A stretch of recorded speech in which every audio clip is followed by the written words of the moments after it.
আসসালামু আলাইকুম, আমন্ত্রণ জানাচ্ছি চ্যানেল আই প্রবাস সংবাদে। আজকের চ্যানেল আই প্রবাস সংবাদ জানাচ্ছি আহমেদ মেহেদী হাসান। চ্যানেল আই প্রবাস সংবাদের শুরুতেই জানিয়ে দিচ্ছি প্রবাস সংবাদ শিরোনাম।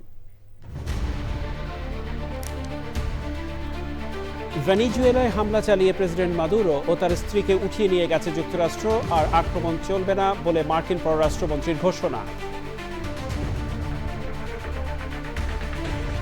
গণতন্ত্র প্রতিষ্ঠায় বেগম জিয়ার দেখানো পথে তারেক রহমান হাঁটবেন বলে জনমানুষের প্রত্যাশা। দেশের কল্যাণে খালেদা জিয়া আজীবন লড়াই করেছেন মন্তব্য। বাংলাদেশের আসন্ন সংসদ নির্বাচনের জন্য ভারতের পররাষ্ট্রমন্ত্রী জয়শঙ্করের শুভকামনা। সবকিছু স্বাভাবিক হলে দুদেশের সম্পর্ক এগিয়ে যাবে মন্তব্য। ইয়েমেনের বিচ্ছিন্নতাবাদী গোষ্ঠী এসটিসি লক্ষ্য করে সৌদি জোটের বিমান হামলায় ২০ জন নিহত। আমিরাত ও সৌদি সম্পর্কে টানাপোড়েন। এবং পেসার মুস্তাফিজকে দল থেকে বাদ দিল আইপিএলের ফ্র্যাঞ্চাইজি কেকেআর। সিদ্ধান্তের তীব্র সমালোচনায় কংগ্রেস সাংসদ শশী থারুর ও সাবেক ক্রিকেটার মদন লাল।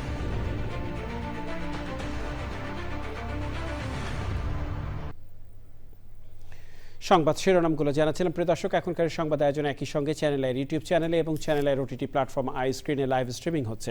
যাওয়া যাক বিস্তারিত সংবাদে। প্রেসিডেন্ট ডোনাল্ড ট্রাম্পের নির্দেশে ভেনেজুয়েলায় হামলা চালিয়েছে যুক্তরাষ্ট্র। ট্রাম্প জানিয়েছে ভেনেজুয়েলার প্রেসিডেন্ট নিকোলাস মাদুরো ও তার স্ত্রীকে আটক করা হয়েছে। তাদেরকে উড়োজাহাজে করে অজ্ঞাত স্থানে নিয়ে যাওয়া হয়েছে বলে জানিয়েছে বার্তা সংস্থা এপি। নিকোলাস মাদুরো ও তার স্ত্রীর জীবিত আছেন বলে বিভিন্ন সূত্রে জানা গেছে। ওদিকে ভেনেজুয়েলায় আর হামলা চালানো হবে না বলে জানিয়েছে মার্কিন পররাষ্ট্রমন্ত্রী মার্কো রুবিও। তাসফিয়া মুস্তফার এক্সপ্লেইনারে ভেনেজুয়েলার যুদ্ধ পরিস্থিতি নিয়ে বিস্তারিত।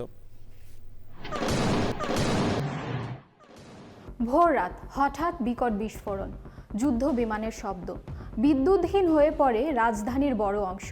ল্যাটিন আমেরিকার দেশ ভেনেজুয়েলার রাজধানী কারাকাসে ঠিক কী ঘটছে, আর এই হামলার পেছনে কেন যুক্তরাষ্ট্র? আজকের এক্সপ্লেইনারে জানব এসবের বিস্তারিত। শনিবার ভোর রাতে ভেনেজুয়েলার রাজধানী কারাকাসে একাধিক বিস্ফোরণের শব্দ শোনা যায়। প্রত্যক্ষদর্শীরা জানান, একদিনে অন্তত 7টি বিস্ফোরণ ঘটে এবং নিচু দিয়ে উড়ে যায় যুদ্ধবিমান। শহরের দক্ষিণাঞ্চলের বড় সামরিক ঘাঁটির কাছে বিদ্যুৎ সংযোগ বিচ্ছিন্ন হয়ে পড়ে। আকাশে দেখা যায় কালো ধোঁয়ার কুণ্ডলী। প্রত্যক্ষদর্শীদের মতে বিস্ফোরণ হয়েছে লা কার্লোটা সামরিক বিমান ঘাঁটি এবং ফুয়ের্তো তিউনা সামরিক ঘাঁটিতে, যা ভেনেজুয়েলার প্রধান সামরিক ঘাঁটি। এখানেই প্রেসিডেন্ট নিকোলাস মাদুরো অবস্থান করেন বলে ধারণা করা হয়। ভেনেজুয়েলায় এই হামলা যুক্তরাষ্ট্র চালিয়েছে বলে বিষয়টি নিশ্চিত করেছেন মার্কিন প্রেসিডেন্ট ডোনাল্ড ট্রাম্প। মার্কিন প্রেসিডেন্ট ডোনাল্ড ট্রাম্প দাবি করেছেন যুক্তরাষ্ট্র ভেনেজুয়েলার প্রেসিডেন্ট নিকোলাস মাদুরো ও তার স্ত্রীকে আটক করে দেশটির বিরুদ্ধে বড় পরিসরে সামরিক হামলা চালানো হয়েছে। নিজের সামাজিক যোগাযোগ মাধ্যম ট্রুথ সোশ্যালে দেওয়া এক পোস্টে ট্রাম্প বলেন, মাদুরোকে ভেনেজুয়েলা থেকে বাইরে সরিয়ে নেওয়া হয়েছে। যদিও এ বিষয়ে বিস্তারিত তথ্য এখনও প্রকাশ করা হয়নি। তবে ট্রাম্পের দাবির বিষয়ে এখন পর্যন্ত ভেনেজুয়েলা সরকার আনুষ্ঠানিকভাবে কোনো প্রতিক্রিয়া জানায়নি। হামলার কিছুক্ষণ আগেই মার্কিন বিমান চলাচল নিয়ন্ত্রক সংস্থা FAA ভেনেজুয়েলার আকাশসীমা ব্যবহার নিষিদ্ধ করে। যুক্তরাষ্ট্র দীর্ঘদিন ধরেই অভিযোগ করে আসছে ভেনেজুয়েলা যুক্তরাষ্ট্রে মাদক পাচার ও অবৈধ অভিবাসনে জড়িত। অন্যদিকে মাদুরোর দাবি যুক্তরাষ্ট্রের আসল লক্ষ্য ভেনেজুয়েলার তেল ও খনিজ সম্পদ। 2024 সালের নির্বাচনেও মাদুরোর বিজয়কে যুক্তরাষ্ট্র স্বীকৃতি দেয়নি। প্রয়াত সাবেক প্রধানমন্ত্রী ও বিএনপি চেয়ারপারসন বেগম খালেদা জিয়া দেশের কল্যাণ এবং মঙ্গলের জন্য আজীবন লড়াই সংগ্রাম করে গেছেন বলে মন্তব্য করেছেন বেগম জিয়ার কবরে শ্রদ্ধা জানাতে আসা বিভিন্ন শ্রেণী পেশার মানুষ। বিএনপি নেতাদের প্রত্যাশা, গণতন্ত্র প্রতিষ্ঠায় বেগম জিয়ার দেখানো পথের স্বপ্ন বাস্তবায়ন করবেন তারেক রহমান। শাকের আদনানের রিপোর্ট। বিএনপি চেয়ারপারসন ও বাংলাদেশের প্রথম নারী প্রধানমন্ত্রী বেগম খালেদা জিয়ার প্রতি শ্রদ্ধা জানাতে রাজধানীর জিয়া উদ্যানে বিভিন্ন শ্রেণী পেশা মানুষের ভিড়। যত্ন করে বহু বছরের লালন করা অনুভূতি, সম্মান আর ভালোবাসা জানাতে জিয়া উদ্যান প্রাঙ্গণ যেন তাদের জন্য এক আবেগের জায়গায় পরিণত হয়েছে। দেশের প্রতি ভালোবাসা, তার এইগুলো আমাদেরকে আসলে অনেক উজ্জীবিত করেছে। বাংলাদেশ জাতীয়তাবাদী দলকে এমনভাবে সুসংগঠিত করে গেছেন যেই সুসংগঠিতের মাধ্যমে আমরা দেশপ্রেমে উদ্বুদ্ধ এবং দেশ গঠনের জন্য আমরা প্রস্তুত। উনি শক্ত হাতে তার হাল ধরে গত ৪৫ বছরে শহীদ রাষ্ট্রপতি জিয়াউর রহমানের আশা আকাঙ্ক্ষাকে আদর্শকে সমুজ্জ্বল করেছিলেন। ওনাদের যে আদর্শ আমাদেরকে দিয়ে গেছেন, আমরা সেটা ধারণ করে আগামী দিনে যেন দেশনায়ক তারেক রহমানের নেতৃত্বে বাংলাদেশের মানুষের সেবা তো করতে পারি। বেগম জিয়া ও বিএনপির প্রতিষ্ঠাতা শহীদ প্রেসিডেন্ট জিয়াউর রহমানের রুহের মাগফিরাত কামনায় দোয়া ও মোনাজাত করেন তারা। উনি মৃত্যুর পরে আমাদের কাছ থেকে দোয়া ছাড়া আর কিছুই পাওয়ার নেই ওনার, তো সেটুকু করতে পারলাম, এটাই আর কি ভালো লাগা। কবরে জিয়ারত করতে আসছি এবং তার এখানে শ্রদ্ধা নিবেদন করতে আসছি। আমরা সবাই দোয়া পড়তে আসছি এখানে। মাগফিরাত কামনা করি, উনি জানে আল্লাহ তাকে জান্নাতুল ফেরদৌস দান করেন। শ্রদ্ধা জানাতে আসেন বিএনপি ও সহযোগী সংগঠনের নেতাকর্মীরা। তারেক রহমান তার যে পতাকা তিনি হাতে নিয়েছেন, তার মায়ের প্রদর্শনী পথ ধরেই তিনি এগিয়ে নিয়ে যাবেন এই দেশকে নতুন সম্ভাবনার দিকে, নতুন দিগন্তের দিকে। যে অবদান রেখে গেছেন, গণতন্ত্রের জন্য জেল খেটেছেন, তারপর দেশ ছাড়েন নাই, দেশের মানুষের সাথে ছিলেন, দেশের মাটি ছাড়েন নাই। বেগম জিয়ার মৃত্যুতে 3 দিনের রাষ্ট্রীয় শোক পালন শেষ হয়েছে শুক্রবার। চলছে দলের পক্ষ থেকে 7 দিনের শোক কর্মসূচি। Shakir Adnan, channel I, Dhaka. এদিকে বিএনপি চেয়ারপারসন এবং দেশের 3 বারের সাবেক প্রধানমন্ত্রী বেগম খালেদা জিয়ার আত্মার মাগফিরাত কামনায় বাহরাইনে গায়বানা জানাজা, খতমে কোরআন এবং দোয়া মাহফিল হয়েছে।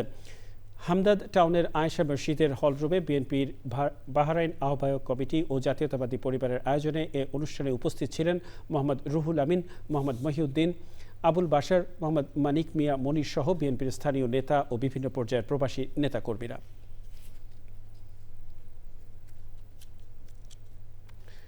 ওমানের রাজধানী মাস্কাটে সড়ক দুর্ঘটনায় 4 বাংলাদেশি নিহত হয়েছে। ওমানের ঘোবরা এলাকায় এই দুর্ঘটনা ঘটে। এদের 2 জনের বাড়ি কুমিল্লা এবং 2 জনের বাড়ি কক্সবাজারে। কাজ থেকে বাসায় যাওয়ার সময় অন্য একটি গাড়ির সাথে ধাক্কা লেগে তারা দুর্ঘটনার শিকার হয়েছেন বলে জানান প্রতিবেশীরা। তাদের মরদেহ মাস্কাট কুলা হাসপাতালের মর্গে রাখা হয়েছে। দূতাবাসের শ্রম কাউন্সিলর জানান, ওমান রয়্যাল পুলিশ ঘটনাস্থল থেকে তাদেরকে উদ্ধার করে হাসপাতালে নিয়ে যায়। ওমানের স্থানীয় আইনি প্রক্রিয়া শেষে মরদেহ দেশে পাঠানো হবে বলে জানিয়েছেন তারা। ফ্রান্সে পাওয়া যাচ্ছে বাংলাদেশের আসবাবপত্র। দেশের ফার্নিচার কোম্পানিগুলোর মধ্যে হাতিল এর পণ্য বিক্রি হচ্ছে ফ্রান্সে। ইউরোপে বাংলাদেশ থেকে ফার্নিচার রপ্তানি কঠিন হলেও প্যারিসে বাংলাদেশের আসবাবপত্রের চাহিদা বাড়ছে। সেই সাথে তৈরি হয়েছে দেশের রপ্তানি খাতের নতুন সম্ভাবনা। প্যারিস থেকে আরও জানাচ্ছেন এম এ হাশেম। বাংলাদেশে একসময় ফার্নিচার আমদানি করা হতো, আর এখন বাংলাদেশের ফার্নিচার পাওয়া যাচ্ছে ফ্রান্সে। দেশের শীর্ষস্থানীয় ফার্নিচার ব্র্যান্ড হাতিলের তৈরি আসবাবপত্র বিশ্বমানের হওয়ায় প্রবাসীদের পাশাপাশি জনপ্রিয় হচ্ছে ভিনদেশিদের কাছেও। বাংলাদেশি কাঁথা, বালিশ, বেডশিট, তোশক থেকে ফার্নিচার পর্যন্ত সবই পাওয়া যাচ্ছে ফ্রান্সে। বাংলাদেশ থেকে এখানে ফার্নিচার আসতেছে, যেমন কুলবালিশ, ওয়ার্ডরোব, বেড, এগুলো দেখে অনেক ভালো লাগছে। বাংলাদেশে একটা আমেজ মনে হইতেছে। মানসম্মত এবং টেকসই হওয়ায় প্রবাসী বাংলাদেশিদের কাছে এসব দেশীয় পণ্যের চাহিদা বাড়ছে। বিদেশের বাড়িতে থাইকে আমি দেশীয় পণ্য ইউজ করতে পারতেছি, খুবই ভালো লাগছে আমার থেকে। আমি প্রথম বাংলাদেশ থেকে ইউরোপে, ফ্রান্সে এই হাতিল ফার্নিচারটা আনা শুরু করলাম। hatil.com ওয়েবসাইটে যে আপনি যে প্রোডাক্টটাই চয়েস করবেন না কেন, আমি আপনাকে 2 মাসের ভিতরে আপনার একটা রিজনেবল প্রাইস দিয়ে আমি আপনাকে এনে দিতে পারবো এবং আপনার বাসায় নিয়ে যাব, বাসায় ফিটিং করে দিয়ে আসবো। তো ভালোই লাগলো। সব একটা ঘর সাজানোর জন্য যা যা প্রয়োজন এখানে মোটামুটি সবই আছে এবং দেশি। C'est magnifique, c'est parfait. Je pense que l'usine qui a fait, je le vois, ils ont bien assemblé. বাংলাদেশের ফার্নিচারের পাশাপাশি দেশ থেকে পরিবেশ বান্ধব পণ্য ইউরোপে আনার চেষ্টা করছেন এই ব্যবসায়ী। বাংলাদেশের সাথে ইউরোপের সাথে একটা বিজনেস শুরু করব পরিবেশ বান্ধব নিয়ে। এটা বাংলাদেশের জন্য, বাংলাদেশের অর্থনীতির জন্য ইনশাল্লাহ একটা ভালো পড়বে বলে আশা রাখি। বাংলাদেশের ফার্নিচার রপ্তানি এখনও উল্লেখযোগ্যভাবে না বাড়লেও ইউরোপের মার্কেটে এই খাতে ব্যবসায়িক সাফল্য দেখা যাচ্ছে। M A Hashem, Channel I, France. আসন্ন জাতীয় সংসদ নির্বাচনে বাংলাদেশের জন্য শুভ কামনা জানিয়েছেন ভারতের পররাষ্ট্রমন্ত্রী এস জয়শঙ্কর। এক অনুষ্ঠানে প্রশ্নের উত্তরে তিনি বলেন, সবকিছু স্বাভাবিক হলে প্রতিবেশী সম্পর্কটাও এগিয়ে যাবে। If India grows, all our neighbors will grow with us. They will have many more opportunities. I think that in a sense, is the message which I also took to Bangladesh.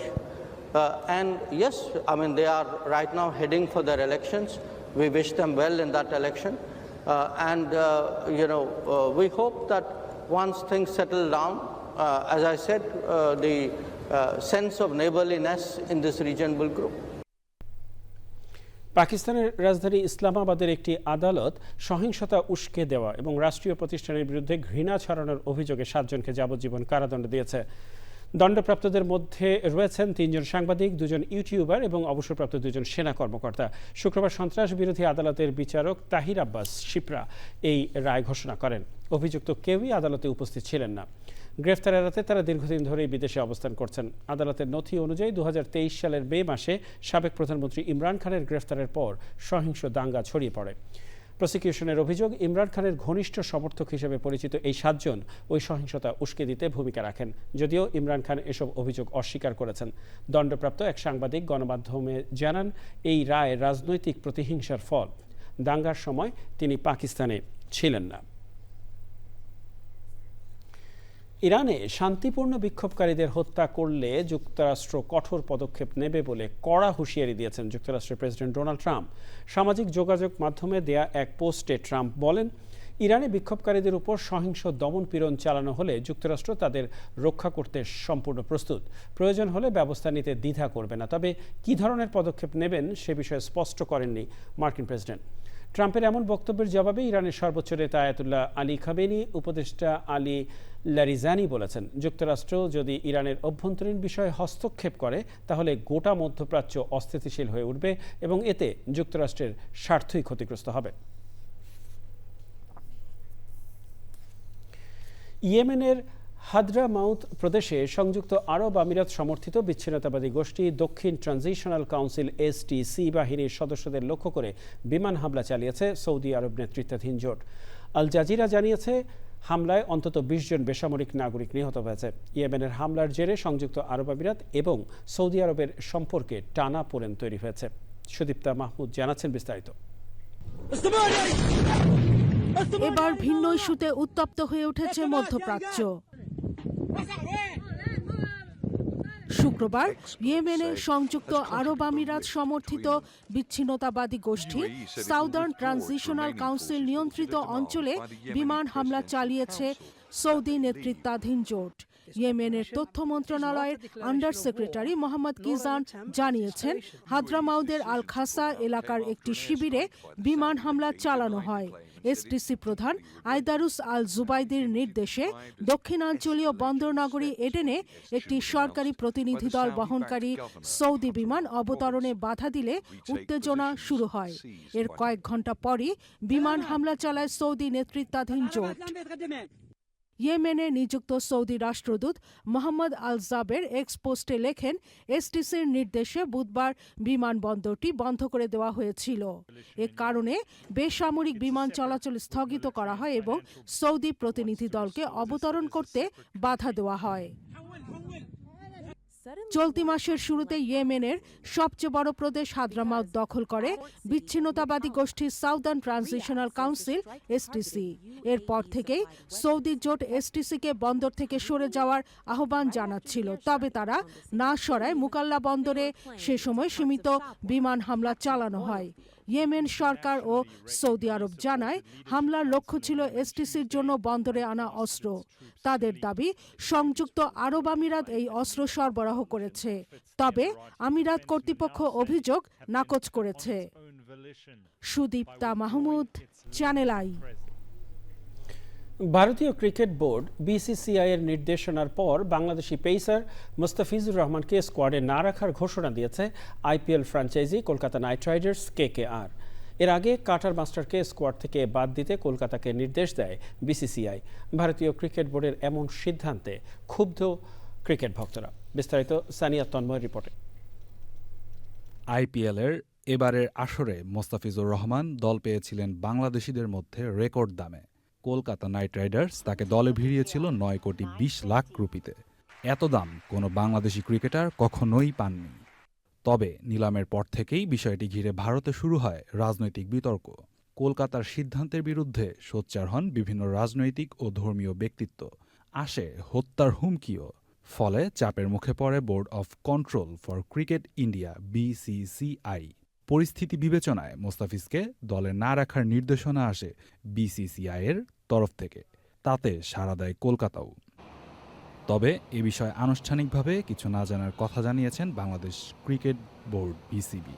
এটা আমরা officially এখন কিছু জানি নাই, কিছু হয়তো board আমাদের সাথে আলাপ করবে, আমাদেরকে জানাবে। বোর্ড জানালে তখন হয়তো আমরা রেসপন্স করতে পারবো।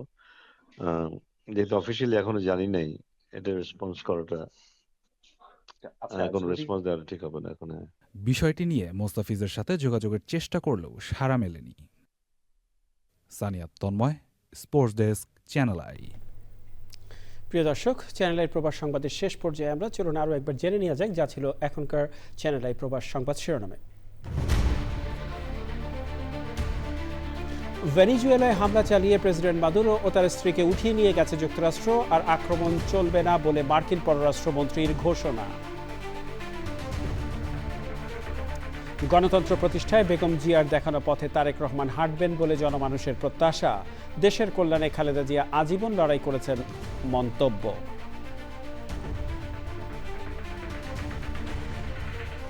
বাংলাদেশের আসন্ন সংসদ নির্বাচনের জন্য ভারতের পররাষ্ট্রমন্ত্রী জয়শঙ্করের শুভকামনা। সবকিছু স্বাভাবিক হলে দুদেশের সম্পর্ক এগিয়ে যাবে মন্তব্য। ইয়েমেনের বিচ্ছিন্নতাবাদী গোষ্ঠী STC লক্ষ্য করে সৌদি জোটের বিমান হামলায় 20 জন নিহত। আমিরাত ও সৌদি সম্পর্কে টানাপোড়েন। এবং পেসার মুস্তাফিজকে দল থেকে বাদ দিল IPL এর ফ্র্যাঞ্চাইজি KKR। সিদ্ধান্তের তীব্র সমালোচনায় কংগ্রেস সাংসদ শশী থারুর ও সাবেক ক্রিকেটার মদন লাল।